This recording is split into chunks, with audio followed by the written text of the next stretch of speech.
Hey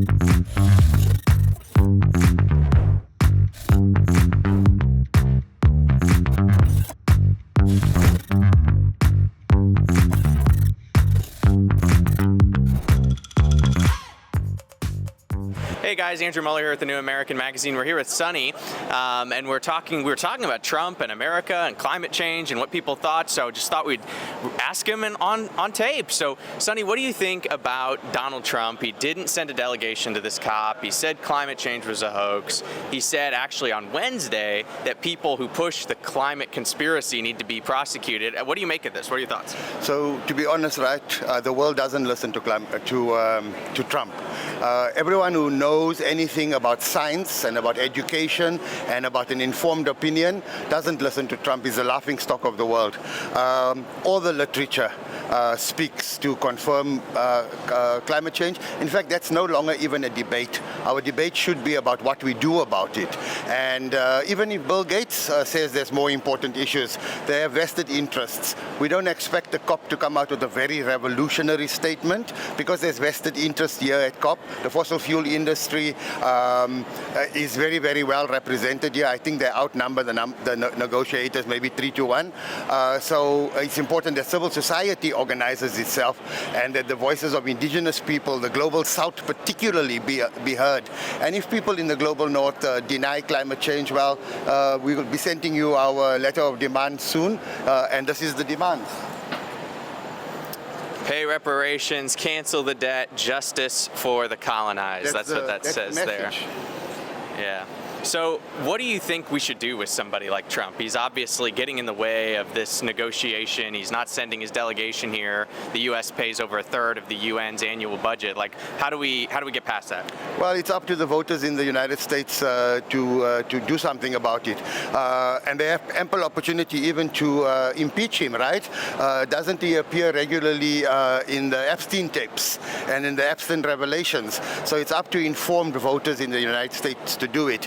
I was asked to speak at an American event because Newsom was here, and the issue was that he was the governor of more progressive, part of more progressive states, but I refused the invitation to speak because they asked me to speak positively about the United States. But the United States is an enabler of ecocide around the world through its military-industrial complex.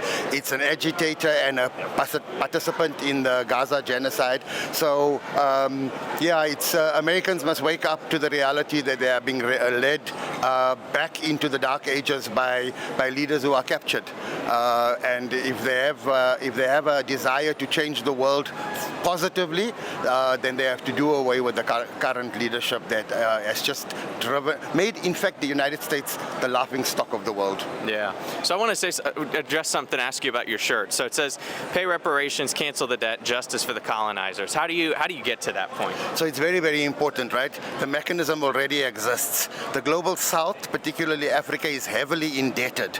If we hold the global north responsible for slavery, if we hold them for colonialism and for extractivism, if we hold them responsible and we get to the point where we can grow a movement large enough that can ask for that reparations, then obviously you don't give us the money so we distribute it to every citizen $100 or $1,000 or $10,000 because that money just goes back into the system to buy Nikes, to buy Apple phones and whatever. So the system wins. What you actually have to do with when you make a demand and it's successfully negotiated, you then cancel the debt. How the global north pays the reparations is by canceling the debt we owe to the World Bank and to the IMF. Or in addition, we do development in the global south in a real and sustainable way. Stop giving us loans with repayable interest rates. Give us grants that we can use effectively to take our people out of poverty.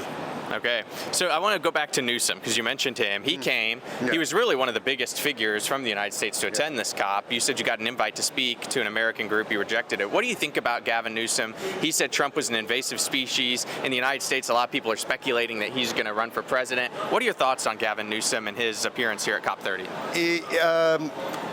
With all of the options open to Americans, he's perhaps the best option for now. People like Mamdani in New York, Newsom as a governor or a state senator, if that's the way to go, people like AOC and the tribe, they all are more progressive than most. They still will be captured by financial interests. If they truly want to offer an option, is to prevent infiltration by organizations like APEC, not to take their money, to get money from the ground up, and perhaps he stands a chance. But he needs to stand a chance by not only drawing in the central or even the left, but to make a credible offering, and a credible offering that is America will play its rightful role in the world and not be governed by the military-industrial complex and very, very narrow interests. And now, obviously, the oligarchs who control like the economy. I read yesterday that 40% of the growth of the economy is from AI. 80% of the growth in 1 year on the stock exchange is all AI. So I think there's an opportunity. Newsom is perhaps the best option that you have for now. So last question, I'll let you go. You've been generous with your time. I can talk the whole day. I appreciate it. I see you got the Free Palestine bracelet. I've seen actually a lot of this at COP, which I was a little surprised to see. Me too. In the green zone, Yes, there's a lot of stuff. So what's the importance of that issue to environmental justice and climate change? The Palestinian issue is central to the climate issue now, simply because the military-industrial complex as a unit itself is one of the most biggest emitters on the planet. They commit ecocide across. I was also very surprised that I could walk around freely with the flag and the keffiyeh and my Free Palestine. When I was in Egypt at COP27, we weren't even allowed to show this. I couldn't even carry it in my luggage. So it's progressive, and it shows one important fact. We are in the middle of the Amazon at the moment, right? And everyone is aware of Palestine. So it really, really is an important issue. But as the United States, as an enabler, the military-industrial complex is a major enabler of ecocide, which is climate change and devastation, water, pollution, all of those things. And it's central to the argument. And a free Palestine is a free world. All right, Sonny, thank you so much. Appreciate your thoughts. Thank you. We'll be back with more.